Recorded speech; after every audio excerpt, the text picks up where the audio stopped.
My parents joked I was not their real kid. But I returned the favor. The words hit me like a slap across the face, just like they always did. Well, maybe we should have left you at that doorstep after all, huh kiddo? Dad's booming laugh echoed through the Applebee's dining room as he gestured toward my report card with his beer bottle. C+ in chemistry. Good thing we didn't pay full price for this one, right honey? Mom giggled behind her margarita, that fake tinkle she reserved for Dad's jokes. Around our table, my aunts and uncles chuckled uncomfortably while my cousins stared at their phones. It was my cousin Jake's 16th birthday dinner, and somehow my mediocre grades had become the evening's entertainment. Oh stop it, Richard, Mom said, but she was still smiling. You know we got him from that nice family down the street. Remember? The ones with the free to good home sign. More laughter. Always more laughter. I forced my face into what I hoped looked like a good sport grin and stabbed my chicken tender harder than necessary. 17 years of this shit, and it never got easier. 17 years of jokes about being adopted, switched at birth, found in a dumpster, bought at a discount, returned but the store wouldn't take me back. Every family gathering, every disappointing grade, every time I didn't live up to their golden child expectations, out came the adoption humor. Actually, I said, louder than I intended, speaking of family, we just finished this really cool genealogy project in AP Biology. Dad's eyebrow raised. He always got suspicious when I showed genuine enthusiasm about anything school-related that wasn't sports. Oh yeah? Learning about your mystery heritage? He winked at Uncle Tom, who dutifully chuckled. Something like that. I pulled out my phone, scrolling to the email from Ms. Rodriguez that I'd received 3 days ago. 3 days of sitting on this information like it was a live grenade.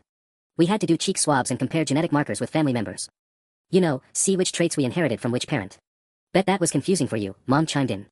Considering you're clearly not related to either of us. She dissolved into giggles again. My thumb hovered over the email. Ms. Rodriguez had been concerned enough to mark it confidential and suggest I speak with the school counselor.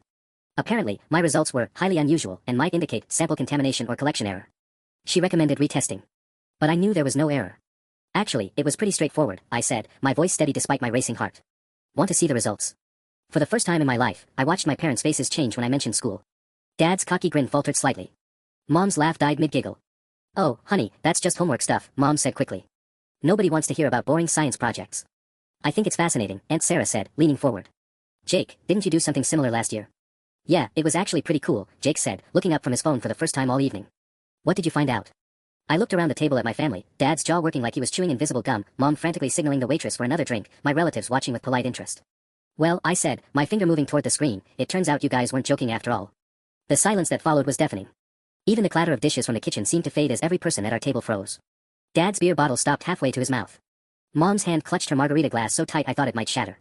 What do you mean? Uncle Tom asked, his voice cutting through the tension like a knife. I kept my eyes locked on my parents as I spoke. I mean the genetic markers don't lie. According to the lab results, there's a 0% probability that I share DNA with either Richard or Patricia Morrison. Dad's face went through a fascinating color progression, red to white to an almost greenish pale. That's ridiculous. Those school tests are garbage. Probably mixed up samples or something. That's what I thought too, I said, my voice gaining strength with each word. So I did some research. Turns out the lab we used is the same one the police department contracts for paternity cases. Accugen Labs, they have a 99.97% accuracy rate.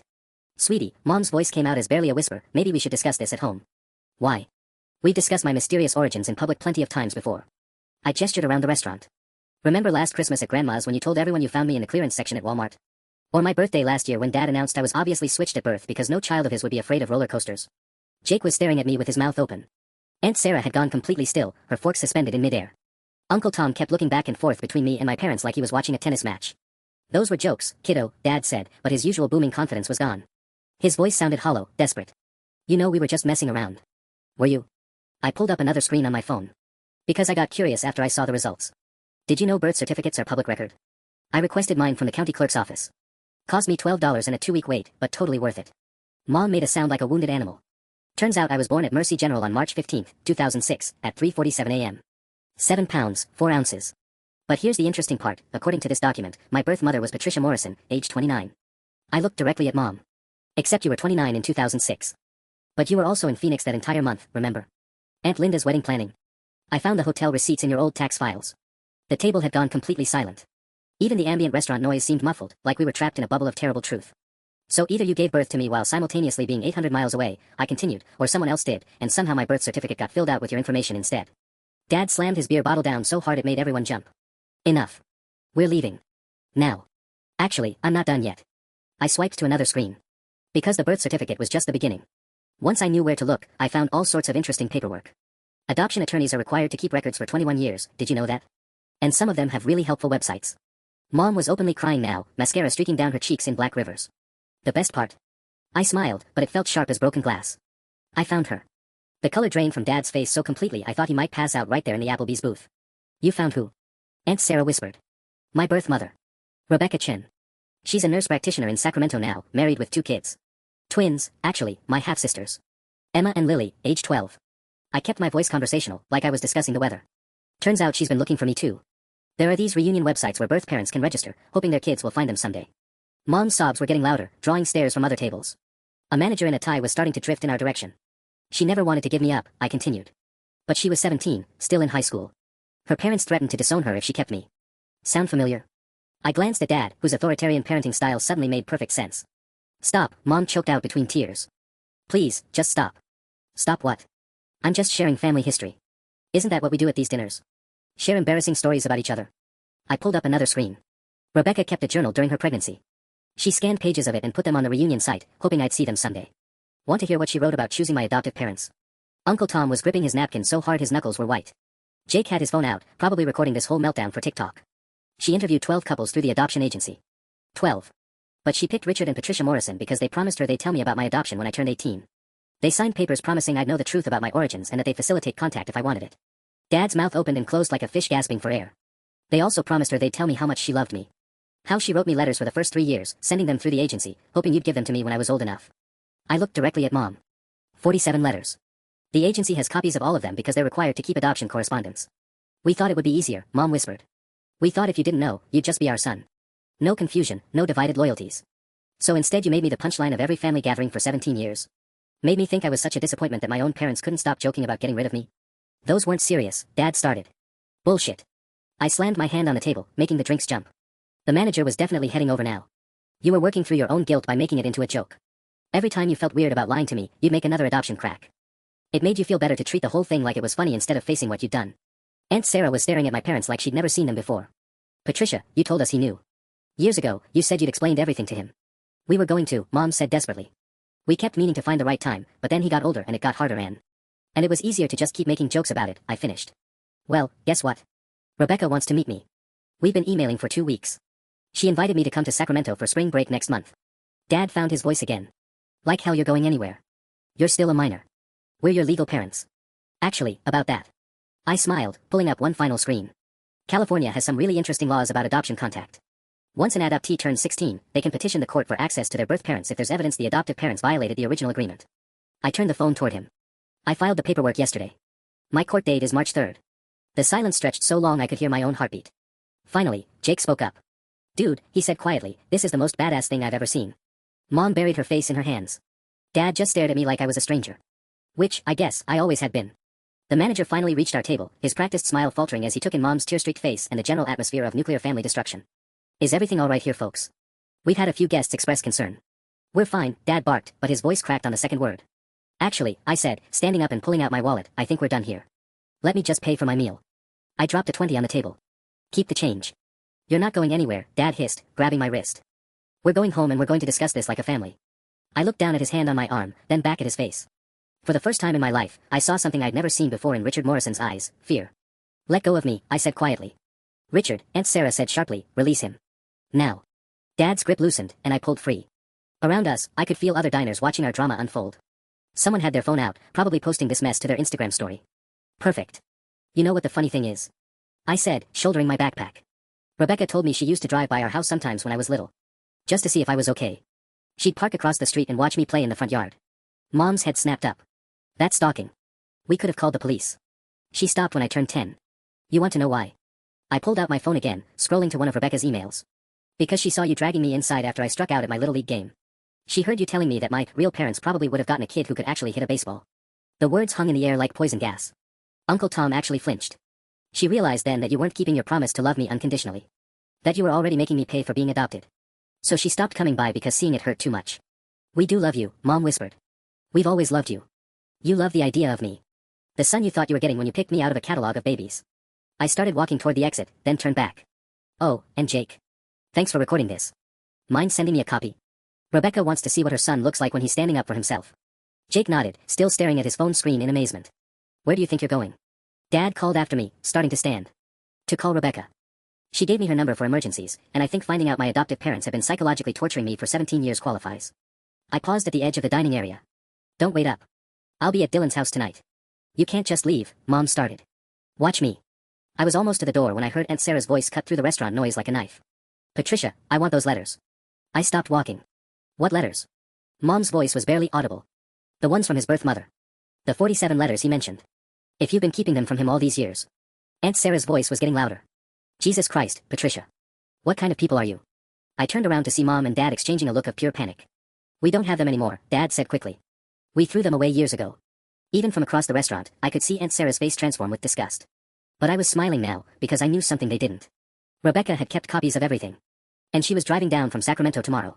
The Uber ride to Dylan's house gave me exactly 12 minutes to process what had just happened. 12 minutes to realize that I just detonated 17 years of lies in front of my entire extended family at an Applebee's on a Tuesday night. My hands were shaking so badly I could barely text Dylan to warn him I was coming over. Asterisk emergency. Need place to crash tonight. Will explain when I get there, asterisk. His response came back immediately, asterisk doors unlocked. Mom made cookies, asterisk. God, I loved Dylan's family. Normal people who said what they meant and didn't turn their kid's life into an ongoing comedy routine. I was halfway up Dylan's driveway when my phone started buzzing. Dad. I declined the call and kept walking. It rang again immediately. Mom this time. Declined. Then a text from Uncle Tom, asterisk call me. We need to talk, asterisk. Then Aunt Sarah, asterisk honey, are you safe? Your parents are losing their minds, asterisk. Then Jake, asterisk dude you're going viral. Posted the video and it already has 847 views, asterisk. I stopped dead on Dylan's front steps. He posted what now? My phone rang again. This time it was a number I didn't recognize with a Sacramento area code. My heart nearly exploded. Hello. Is this Michael? The voice was soft, nervous, with just a hint of an accent I couldn't place. Rebecca? Oh my God. I heard her breath catch. I was going to wait until tomorrow to drive down, but I just got the strangest call from someone who saw a video online and... Michael, are you okay? I sat down hard on Dylan's porch steps, suddenly feeling like my legs might give out. You saw the video? A friend of mine sent me the link. She knows I've been looking for you and... Rebecca's voice broke slightly. Sweetheart, I am so sorry. I had no idea they were treating you like that. The things they were saying, the way they were talking about you. It's been like that my whole life, I said, and suddenly I was crying. Not the angry tears from the restaurant, but the deep, exhausting kind that comes from 17 years of holding everything in. I'm in my car right now. I was supposed to wait until tomorrow, give you time to process everything, but after seeing that. I'll be there in 4 hours. You don't have to. Michael. Her voice was firm now, with an authority that reminded me suddenly of myself when I'd stood up to my parents 20 minutes ago. I've been waiting 17 years to make sure you're okay. I'm not waiting another day. The front door opened and Dylan stuck his head out, took one look at my face, and sat down next to me without saying a word. That's why we've been best friends since 3rd grade. Where should I meet you? Rebecca asked. I don't know. I'm staying at my friend's house tonight, but I don't want to put his family in the middle of this drama. What about somewhere public? A coffee shop or restaurant? I almost laughed. I'm probably banned from every restaurant in town after tonight. The Denny's on Highland Avenue, Dylan said quietly. It's open all night, and my mom works the late shift there on Wednesdays. She'll make sure nobody bothers you. I repeated the information to Rebecca, who promised to text when she was close. Michael, she said just before hanging up. I know this is all overwhelming, but I want you to know. I'm proud of you. What you did tonight, standing up to them like that. That took incredible courage. After she hung up, I sat on Dylan's porch for a long time, watching my phone blow up with messages.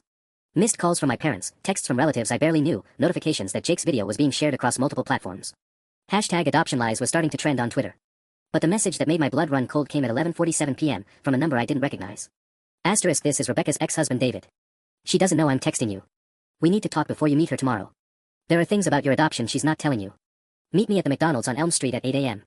Come alone, asterisk. I stared at the text message until the words blurred together. Rebecca's ex-husband. She'd mentioned being married now, but an ex-husband had never come up in our emails. And what could he possibly know about my adoption that she didn't? Dude, you look like you've seen a ghost, Dylan said, glancing at my phone screen. Who's David? I have no idea. I screenshotted the message and forwarded it to Rebecca, then immediately regretted it. She was already driving through the night to meet me, the last thing she needed was some cryptic warning from her ex. My phone rang 30 seconds later. Don't meet him, Rebecca said without preamble. Her voice was tight, stressed. David is complicated. We divorced 3 years ago, and he's never gotten over it. He's probably just trying to cause trouble. But what if he knows something important? Something about why my parents... Michael, listen to me very carefully. David Chen is a master manipulator. He spent 8 years convincing me that everything wrong in our marriage was my fault. He'll tell you just enough truth to make you doubt everything else I've said, then twist it into something ugly. Chen. Rebecca Chen. He kept your name. No, I kept his.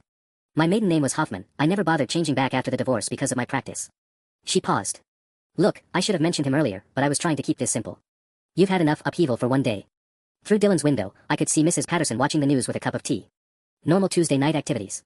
I envied her. What aren't you telling me? I asked.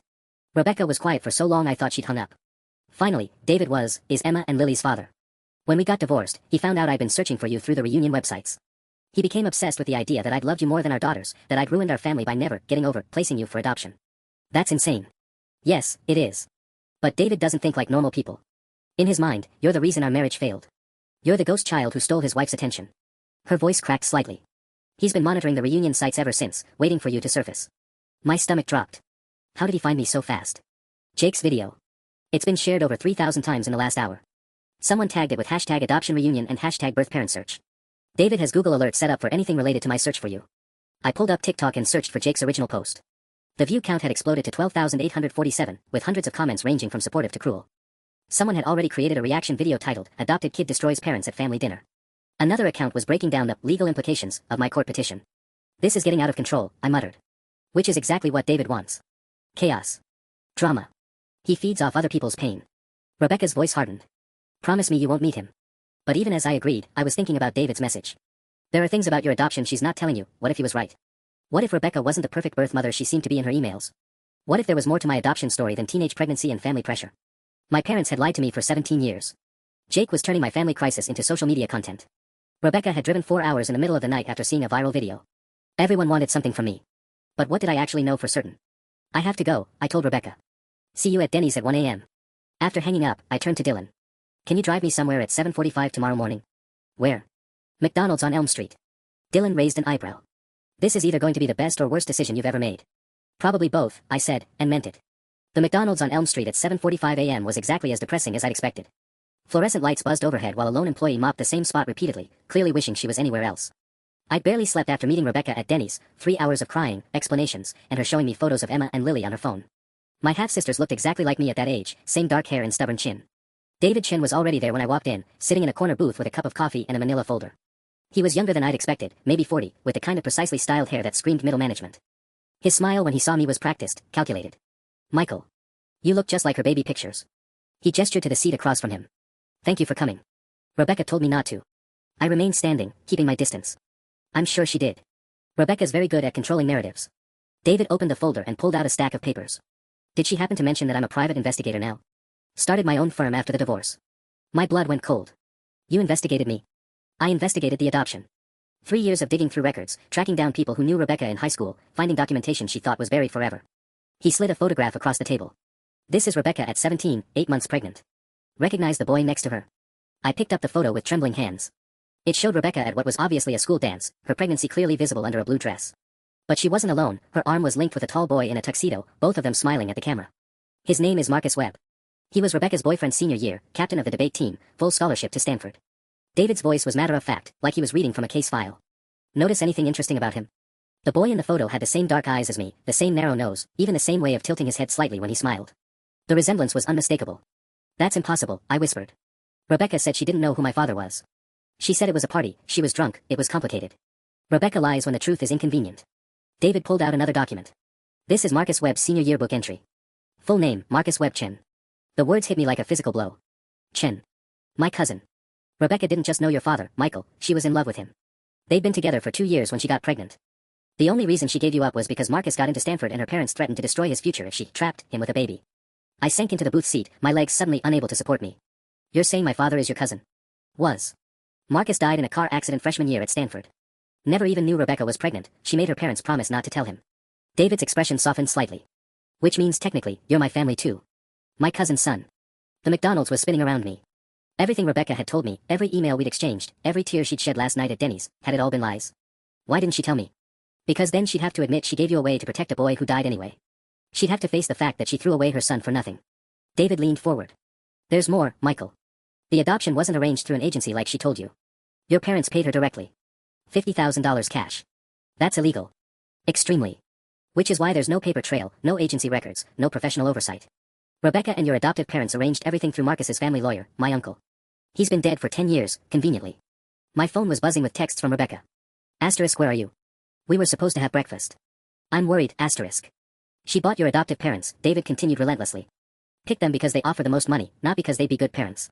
And when the guilt started eating at her, she began stalking you, convincing herself she was being a caring birth mother instead of facing what she'd really done. Stop. My voice came out as barely a whisper. The letters she wrote you. I have copies. Want to know what they really say? David pulled out another stack of papers. They're not love letters, Michael. They're guilt letters. Page after page of her trying to justify selling you, trying to rewrite history to make herself the victim instead of. I said stop. I stood up so fast the table shook, sending David's coffee sloshing. Even if that's all true, it doesn't change what my parents did to me. No, it doesn't. But it means Rebecca isn't your savior. She's just another adult who used you for their own purposes. David's voice was gentle now, almost kind. I'm not telling you this to hurt you, Michael. I'm telling you because you deserve to know the whole truth before you make any decisions about your future. I stared at David across the sticky McDonald's table, my mind reeling. What do you want from me? Nothing. I just think you should have all the facts before you decide whether Rebecca deserves to be in your life. He pulled out his phone and showed me a screenshot. This is her Facebook post from 2 hours ago. The post showed a selfie of Rebecca looking exhausted but hopeful, with the caption, asterisk after 17 years of searching, I finally found my son. The reunion didn't go as planned, but love finds a way. Hashtag adoption reunion, hashtag never gave up, hashtag mother's love, asterisk.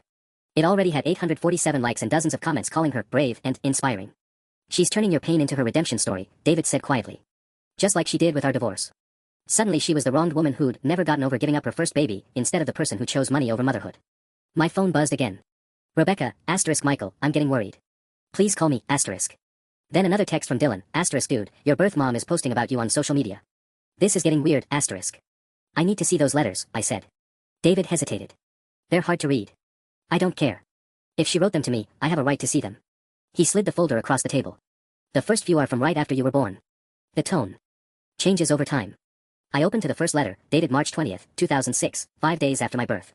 Asterisk my dear baby boy, I hope someday you'll understand that everything I did was for love. The Morrisons seem like good people, and they promised you'll have opportunities one could never give you. The $50,000 will help me finish school and build a life worthy of being your mother someday. This isn't goodbye, it's see you later, asterisk. My hands were shaking. She'd mentioned the money in the very first letter. This wasn't some family secret David had uncovered, Rebecca had written it down herself. The second letter, dated 6 months later, was longer and more detailed. Asterisk I drive past your house sometimes and you look so happy. The Morrisons bought you a swing set with the money I gave them. At least some good came from the transaction. Marcus would have loved you so much. I wish I'd been brave enough to tell him before, asterisk. Before what? I looked up at David. Before his parents threatened to disown him if he didn't break up with her. They knew about the pregnancy and wanted it handled quietly. Rebecca was supposed to get an abortion with the money they gave her, but she decided adoption would be more profitable. The words on the page started blurring together. Transaction. Profitable. Gave them. This wasn't the language of a heartbroken teenager making an impossible choice, this was business correspondence. I flipped to a letter from 2010, when I would have been 4. Asterisk I saw you at the grocery store today with Patricia. You were having a tantrum about cereal and she looked so frustrated. I wanted to intervene, to tell her that you just needed patience, but then I remembered that I sold that right for college tuition. Sometimes I wonder if the Morrisons think they got a good deal, asterisk. My phone rang. Rebecca again. This time I answered. Michael, thank God. Where are you? I've been driving around looking for you. McDonald's on Elm Street, I said, my voice flat. Silence. Then, you met with David. Yeah. I met with David. Whatever he told you. Is it true about the money? I cut her off. Did my parents pay you $50,000 for me? The silence stretched so long I thought she'd hung up. Finally, in a very small voice, it wasn't like that. Then what was it like, Rebecca? Because I'm looking at a letter where you literally called me a transaction. I was young and angry, Anne. You were a teenager who sold her baby and spent 17 years rewriting history to make yourself feel better about it. I was surprised by how calm my voice sounded.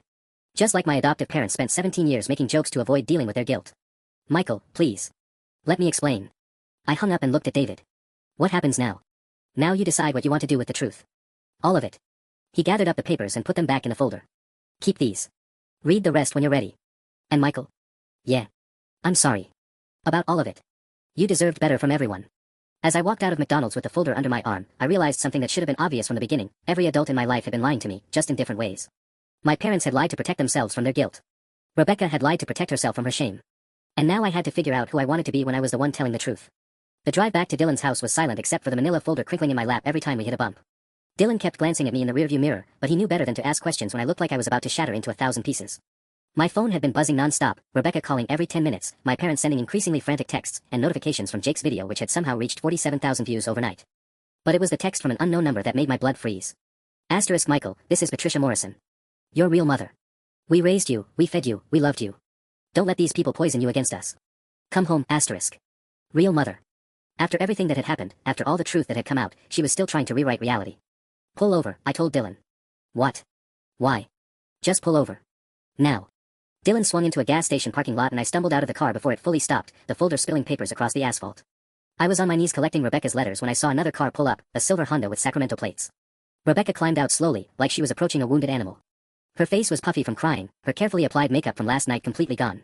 She looked older in the harsh morning light, more fragile. Don't, I said, not looking up from the scattered papers. Just don't. Michael, I know how this looks. It looks like you've been lying to me since the day I contacted you. I stood up, clutching the letters. Transaction, Rebecca. You called me a transaction. I was 18 years old and terrified, Anne. You were 17 when you wrote the first letter. 18 when you wrote the one about Marcus's parents threatening to disown him. 19 when you wrote about seeing me at the grocery store and wondering if my parents got a good deal. My voice was getting louder with each word. How old were you supposed to be before you started telling the truth? Dylan had gotten out of his car and was standing a few feet away, clearly torn between giving me space and making sure I didn't completely lose it in a Chevron parking lot. Rebecca's face crumpled.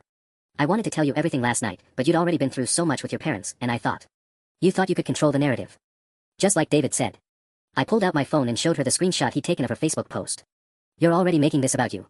The brave birth mother who never gave up searching for her son. That's not, she stopped, staring at her own words on my screen. Oh God. I didn't realize how that sounded. It sounds like you're turning my family crisis into your redemption story. I scrolled through the comments on her post. Asterisk so inspiring, asterisk what a strong mama, love always finds a way, how does it feel, Rebecca? Getting all this sympathy for being such a devoted mother. Michael, please. Did you know my parents have been making adoption jokes about me my entire life? Did you know they told people I was defective merchandise they couldn't return? Because if you'd been driving by the house as much as you claimed, you would have heard some of it. Rebecca's face went white. I stopped coming by when you were 10. I told you that. Right. After you heard my dad say my real parents would have gotten a kid who could hit a baseball. I stepped closer to her. But here's what I want to know, if hearing that hurt you so much, why didn't you do something? Why didn't you call them? Demand they stop. Because I had no legal right. Because it would have meant admitting you'd been stalking me for years. Because it would have meant facing the fact that the people you sold me to weren't the perfect parents you convinced yourself they were. Dylan cleared his throat softly. Guys? We're starting to draw a crowd. I looked around and realized he was right. Several people were openly staring at us, and at least 2 had their phones out. Someone was probably already uploading birth mother confronted in gas station parking lot to YouTube. This is what my life is now, I said, more to myself than to Rebecca. A viral video where everyone gets to have an opinion about my family.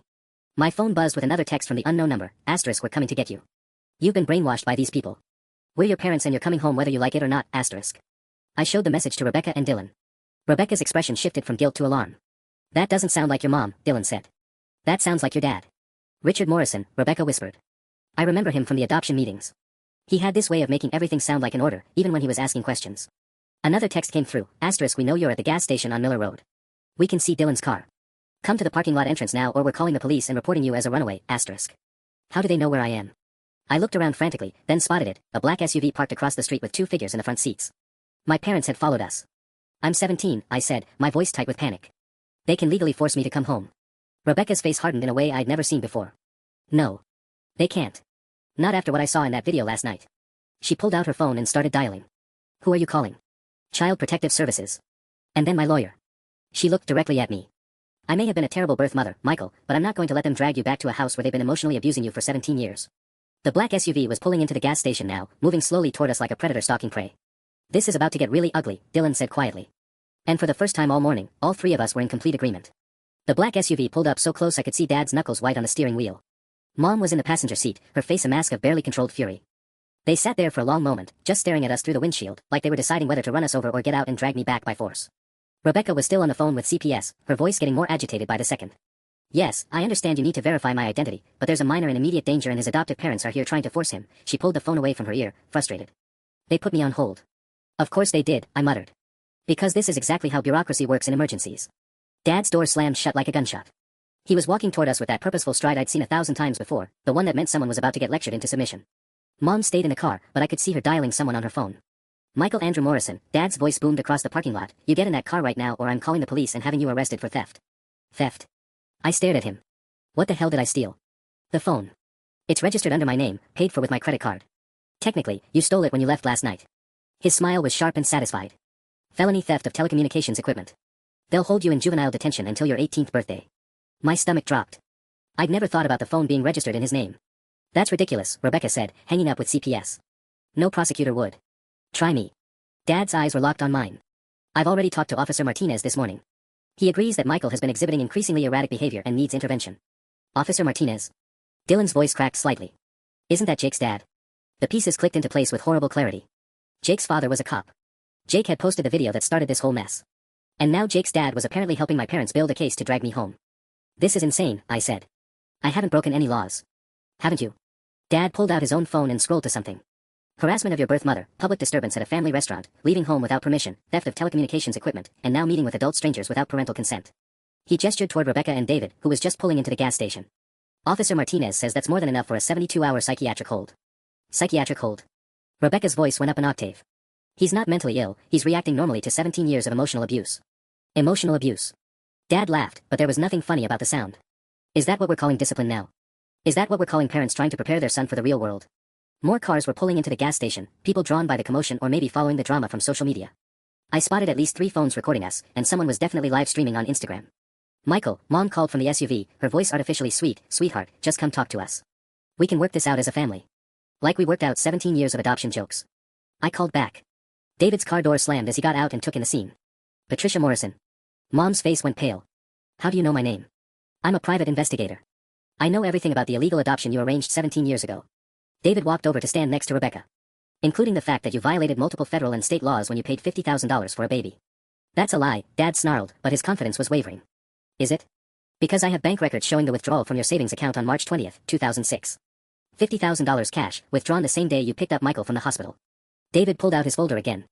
I also have the original contract you signed with Rebecca, outlining payment terms and custody transfer. Dad's mouth opened and closed like a fish out of water. So here's what's going to happen, David continued, his voice calm and professional. Michael is going to get in my car, and we're going to drive to the police station together. We're going to file a report about the illegal adoption, the emotional abuse documented in that viral video, and the harassment you're engaging in right now. You can't take him, Mom shrieked from the SUV. We're his legal parents. Legal parents who obtained custody through illegal means, Rebecca said, her phone buzzing with what I hoped was a callback from CPS. Which means your parental rights were obtained through fraud. My phone buzzed with a text from Jake, asterisk dude my dad just got called into work. Something about an adoption case. This is about you isn't it, asterisk. The irony was perfect. Jake had created this mess by posting the video, and now his father was getting dragged into the legal aftermath. I'm not going home with them, I said, surprised by how steady my voice sounded. Not today, not ever. And if you try to force me, I'll make sure every detail of this illegal adoption gets posted on every social media platform that exists. Dad's face went through that familiar color progression, red to white to nearly purple. You ungrateful little. Careful, David interrupted. You're being recorded by about 15 people right now. I'd hate for you to say something that could be used as evidence of verbal abuse in court. For the first time in my life, I watched Richard Morrison back down from a fight. And it felt like finally learning how to breathe. The silence stretched between us like a taut wire, broken only by the distant hum of traffic and the sound of phones clicking as bystanders continued recording. Dad stood frozen, his mouth half open, clearly calculating whether the risk of saying something incriminating was worth the satisfaction of putting me in my place one last time. That's when Officer Martinez's patrol car pulled into the gas station. Shit, Dylan whispered under his breath. Jake's dad climbed out of the cruiser, his expression unreadable behind his sunglasses. He was a big man, built like the football player he'd been in high school, and his presence immediately shifted the dynamic of our standoff. Several of the people filming suddenly found reasons to examine their shoes instead. Mr. Morrison called in a domestic disturbance, Officer Martinez announced, his voice carrying across the parking lot. Said his minor son was being held against his will by unknown adults. That's not what's happening here, Rebecca said quickly, stepping forward with her phone still clutched in her hand. I'm Michael's birth mother, and these people. Ma'am, I'm going to need you to step back and let me handle this. Martinez's tone was polite but firm. He looked directly at me. Michael, your father says you've been missing since last night. Is that correct? The question felt like a trap. If I said yes, it confirmed I was a runaway. If I said no, I was lying to a police officer. I stayed at Dylan's house with his parents' permission, I said carefully. I wasn't missing. I just wasn't where my parents wanted me to be. And now you're here with adults your parents don't know, causing a public disturbance. Martinez pulled out his notepad. From where I'm standing, this looks like a custody issue that needs to be resolved at home. Officer Martinez, David said, pulling out his business license, I'm a licensed private investigator, and I have evidence of serious legal violations related to this adoption. Michael's adoptive parents paid $50,000 for illegal custody. That's a civil matter, not a criminal one. Martinez barely glanced at David's credentials. Right now, I have a minor who's refusing to go home with his legal guardians. I felt the trap closing around me. Martinez wasn't here to investigate adoption fraud or protect me from emotional abuse. He was here to do Dad a favor and get me back under their control before this situation spiraled any further out of hand. What if I refuse to go with them? I asked. Then I place you in protective custody until we can sort this out through the proper channels. Martinez's hand moved closer to his radio. Could take 72 hours, maybe longer if it falls over a weekend. 72 hours in juvenile detention while my parents hired lawyers and crafted their version of events. 72 hours for them to control the narrative while I sat in a cell with no phone, no internet, no way to tell my side of the story. Rebecca stepped closer to me, her voice low and urgent. Michael, there's something else I need to tell you. Something about your birth certificate that even David doesn't know. Now's not the time, Dad started. The hospital record was falsified, she continued, speaking faster as Martinez moved toward his radio. I never gave birth at Mercy General. You were born at Sacramento General, and your father's name is listed on the original certificate. Marcus Webb Chen. If they take you now, that evidence disappears forever. Martinez paused, his finger hovering over the radio button. That's interesting, David said slowly, because I have a copy of the Sacramento General records right here in my car. along with documentation showing the Morrisons knew exactly who Michael's father was when they arranged the adoption. Dad's face had gone completely white. That's impossible. We were told the father was unknown. Were you? Or did you pay extra to make sure he stayed unknown? The crowd around us had grown larger, phones still recording every word. I could see Mom frantically texting someone from the SUV, probably their lawyer. Officer Martinez, I said, my voice carrying across the parking lot, I'd like to file a complaint about harassment, fraud, and conspiracy to falsify government documents. For the first time since arriving, Martinez looked genuinely uncertain. And I realized I finally had something my parents had never given me, leverage. Martinez's radio crackled to life before he could respond to my request. Unit 47, we've got a crowd forming at your location. Need backup? Negative, dispatch. Situation under control. But Martinez's voice betrayed his uncertainty as he looked around at the growing number of phones pointed in our direction. Someone had set up what looked like a full live stream setup, complete with a ring light. That's when I saw her, Emma Chen, one of Rebecca's twin daughters, climbing out of a Honda Civic that had just pulled up. She was small for 12, with the same dark eyes as me and Rebecca, but there was something fierce in her expression that reminded me of myself in the McDonald's an hour ago. Mom. Emma called out, weaving through the crowd. We saw the live stream man. Emma, get back in the car, Rebecca said sharply. This isn't safe. Neither is letting him get dragged back to people who've been hurting him for 17 years. Emma stopped directly in front of Officer Martinez, pulling out her own phone. My name is Emma Chen, I'm 12 years old, and I'm live streaming this to my TikTok account which has 47,000 followers. Say hi to the internet, Officer Martinez. Martinez actually stepped backward. Kid, put the phone away. Why? So you can help these people cover up an illegal adoption without witnesses. Emma's voice carried the same authority Rebecca had shown earlier, but with the fearlessness that only comes from being 12 and absolutely certain you're right. My mom has been looking for her son for 17 years, and now that she found him, you want to hand him back to people who bought him? Emma Chen. Dad's voice boomed across the parking lot. That's enough. Actually, it's not nearly enough. Another voice joined the fray, Lily Chen, Emma's twin, who had apparently been live streaming from a different angle. We've been watching Jake Morrison's video all morning, and we've been reading the comments. Hundreds of people are sharing their own adoption trauma stories because of what Michael did last night. I stared at my half-sisters, these fierce 12-year-olds who had driven to a gas station to defend a brother they'd never met. You came here for me. We've known about you our whole lives, Lily said simply. Mom showed us your baby pictures and told us someday we'd get to meet our big brother. We've been waiting for this day since we were old enough to understand. Rebecca's eyes filled with tears. Girls, I told you to wait in Sacramento. And we told you we weren't letting our brother face this alone. Emma turned back to Martinez, her phone still recording. Officer, are you really going to force a 17-year-old back to a home where he's been emotionally abused, just because his fake parents have connections in the police department? They're not fake parents, Martinez said, but his conviction was wavering. They're his legal guardians. Legal guardians who obtained custody through fraud, David interjected, pulling out another document. And I can prove it. This is a copy of the original adoption agreement, signed by Rebecca Hoffman, her maiden name, and witnessed by Marcus Webb Chen's uncle, attorney Gerald Chen. Notice the date discrepancy. Martinez reluctantly took the document. The Morrison adoption was finalized March 15, 2006, David continued. But Michael wasn't born until March 20th. They legally adopted a baby who didn't exist yet, based on forged hospital documentation. Dad was backing toward his SUV now, his face a mask of panic. The question is, I said loudly, making sure Emma's live stream caught every word, what else were they willing to forge to get what they wanted? Martinez's radio crackled again, Unit 47, we're getting calls from news stations. Channel 7 is en route. And suddenly, everyone was looking at me like I held all the cards. The news van arrived exactly as Martinez was trying to figure out how to control a situation that had already spiraled completely beyond his authority. Channel 7's logo gleamed in the morning sun as reporter Jessica Chen, no relation to Rebecca, just the universe's sense of irony, climbed out with her camera crew. Officer Martinez, Jessica called out, her heels clicking across the asphalt, we're getting reports of police involvement in a viral adoption case. Can you comment on the allegations of fraud and abuse? Martinez looked like he wanted to disappear into the pavement. No comment. This is an ongoing family matter. Family matter. Emma's voice cut through the chaos, her phone still live streaming to her thousands of followers. 43,000 people are watching this right now, and they all saw the original video of Michael's parents making jokes about buying him. I pulled out my own phone and checked Jake's original TikTok. The view count had exploded to 127,000 overnight, with comments ranging from supportive to absolutely savage toward my parents. This is what emotional abuse looks like, had been shared 2,847 times. Someone needs to investigate this adoption ASAP, had 5,200 likes. But it was the comment thread started by an adoption justice now that made my blood freeze, asterisk, Richard Morrison works for Hartwell Insurance. Maybe his employer should know they have someone who purchases children on their payroll. His work number is, asterisk. Dad, I called out, my voice carrying across the parking lot, you might want to check your work email. His face went from pale to green as he pulled out his phone. Mom was frantically texting from the SUV, probably damage control with their friends and family who were undoubtedly seeing this mess unfold in real time. Jessica Chen had zeroed in on Rebecca like a heat-seeking missile. Ms. Chen, can you confirm that you received $50,000 for placing your son for adoption 17 years ago? I was 17 years old and coerced by, Rebecca started. That's a yes or no question, ma'am. Did you accept money? Before Rebecca could answer, my phone buzzed with a call from yet another unknown number. This one had a 916 area code, Sacramento. Michael? The voice was male, older, with an authority that commanded immediate attention. This is Judge Patricia Hendricks, clerk. The judge has been monitoring the situation via social media and would like to speak with you directly regarding your petition for birth parent access. A judge wants to talk to me. Now. The court takes allegations of adoption fraud very seriously, especially when they involve falsified documents. Judge Hendricks is prepared to issue an emergency protective order if necessary. Martinez had gone completely still, his radio quiet in his hand. Even he knew better than to interfere with a judge's direct intervention. What kind of protective order? I asked, putting the call on speaker so the cameras could pick it up. One that would prevent your adoptive parents from forcing you to return home while we investigate the circumstances of your adoption. The court has reviewed the viral video evidence and finds sufficient grounds for immediate intervention. Dad made us sound like a wounded animal. After 17 years of controlling every aspect of my life, he was watching his authority crumble in real time on live television.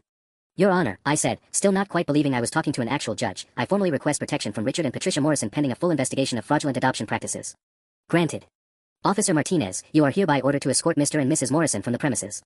Michael Morrison will be placed in temporary custody of his birth mother pending further court review. Morrison. The judge had already started using both names. For the first time in my life, I was exactly where I belonged. The protective order should have been the end of it, but as I was learning, nothing involving my family was ever that simple.